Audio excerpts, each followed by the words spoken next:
साहेब बदली, सायर बुद्धि बनाए के बाएं विचक्षण चोर, सारी दुनिया जहड़े गई कोई न लागा ठौर। सायर बुद्धि बनाए के,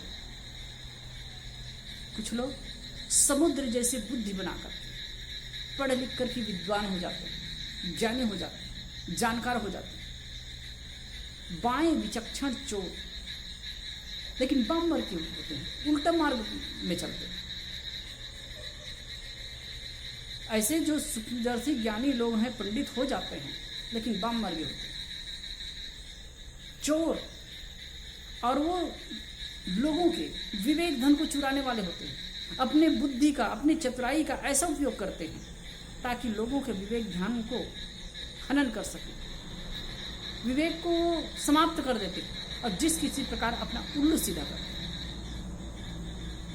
प्राय देखते हैं कितने धर्म गुरु, कितने पंडित, मौलवी और नाना प्रकार के धर्म का अनुष्ठान करने वाले लोग ऐसे करते हैं।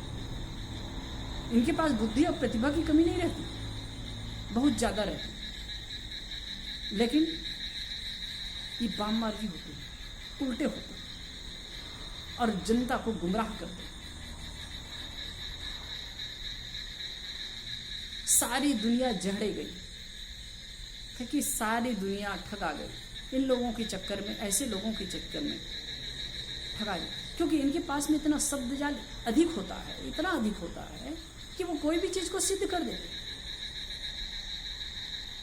कोई भी चीज को सिद्ध करते हैं और इस प्रकार से तर्कपूर्ण सिद्ध करते हैं कि सामने वाला को मानना पड़ता है, स्वीकार करना पड़ता है।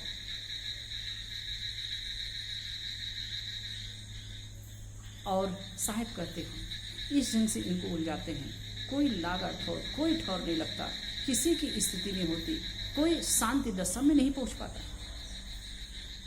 जब मार्ग ही उल्टा है, जिस पथ पर चल करके शांति दशा को प्राप्त किया जा सकता है, शांति स्थिति कहां से मिलेगी, कैसे मिलेगी? बाह्य दृष्टि हमारी जहां तक होगी, उपनिषद में एक बहुत बढ़िया मंत्र आया, प्रांज खानी वेतण स्वयंभू तस्मात् परांग पश्यत नान्तरात्मन कस्य धीर प्रत्यगात्मानम इच्छत आवृत चक्षुर मितत्वम इच्छन। परांच खानी वैतरण स्वयंभू, स्वयंभू ने, प्रकृति ने मनुष्य की इंद्रियों को बहिर्मुख बनाया, बाहर की ओर फोड़ा, बहिर्मुख बनाया। तस्मात् परांग पश्यत नान्तरात्मन, इसलिए वो बाहर देखता, नान्तरात्मन, अंतरात्मा को नहीं देखता। कश्चित धीर, कोई धीरवान, प्रत्येक आत्मानम एक क्षत, प्रत्येक नाम भीतर आत्मानम एक क्षत, आत्मा को देखता है। क्यों देखता है? अमृतत्वम इच्छन, अमृत की इच्छा से, अमृत की इच्छा से वो आत्मा को देखता है। एक तो स्वाभाविक रूप से मनुष्य की इंद्रियां बहिर्मुख है, हम बाहर देखते हैं, बाहर सुनते हैं, बाहर चखते हैं, बाहर सूंघते हैं, बाहर स्पर्श करते हैं। अब एक तो यही संस्कार है हमारा, और दूसरे ऐसे वाम मार्गी कोई मिल जाते हैं, ऐसे गुरुआ लोग, ऐसे बुद्धिशाली लोग अब इतनी चतुराई से अपनी बात रखते हैं कि और किसी न किसी प्रकार के हमको बहिर्मुखी बना देते हैं। एक तरफ तो कहीं लगता है कि भाई वो बाह्य विषयों से हटा करके लेकर हमको सही आध्यात्मिक दिशा दे रहे हैं, लेकिन कल्पना की बातों में लगाते हैं, बाहर ईश्वर परमात्मा की बात करके लगाते हैं, तो मूर्ति आदि के बारे में, तीर्थ मूर्त के बारे में लगा फंसाते हैं। तो ये भी तो बहिरंग ही है ना।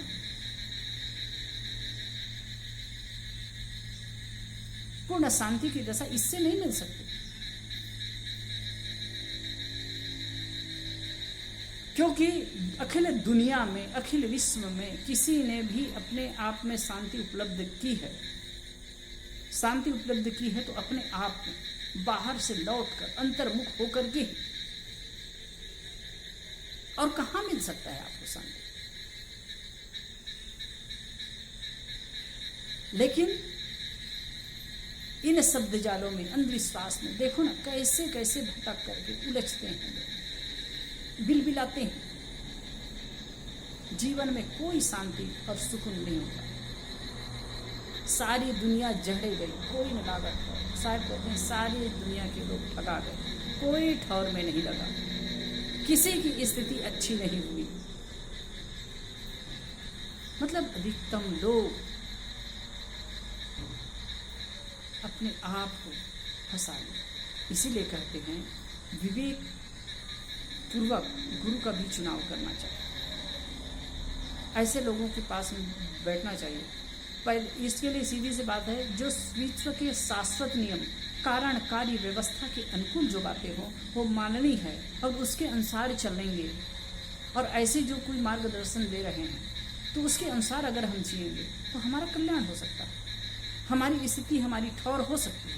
अगर हम ये नहीं करते हैं और दूसरे ढंग से हम भागते हैं, उस ठौर को, उस स्थिति को बाहर ढूंढने लगते हैं, तो वो संभव नहीं। सीधी सी बात है, यदि हम कामना बढ़ाएंगे तो हम शांत हो सकते हैं।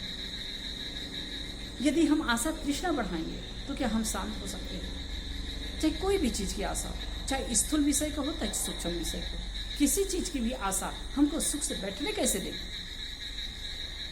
लेकिन नहीं, हम ऐसे लोगों की बातों को, और ऐसे लोग इतने चतुर होते हैं, शास्त्र प्रमाण देते, पुराण में लिखा है, अमुक शास्त्र में लिखा है, कुरान में लिखा है, इसमें लिखा है, उसमें लिखा है, और गलत और बेसिर पर की बातों को भी जनता पर थोपते। इस प्रकार से माइंड वॉश किया जाता है कि कितने लोग आतंकवादी होते हैं, वो लोग भी ईश्वर का नाम लेकर के ही वो गलत काम करते हैं। ईश्वर का नाम लेकर के ही दूसरों को मारते काटते हैं, लूटते हैं। ईश्वर का नाम लेकर के लोगों को गुमराह करते हैं और उनसे पैसा ऐंठते हैं। क्या तमाशा है। इसलिए हर जगह सजगता की आवश्यकता है और विवेक की आवश्यकता है। साहब कहते हैं कोई न लागा ठोर, सामान्य लोग, सामान्य बुद्धि के लोग नहीं लग पाते हैं। इसके अगली वाली साखी में कहा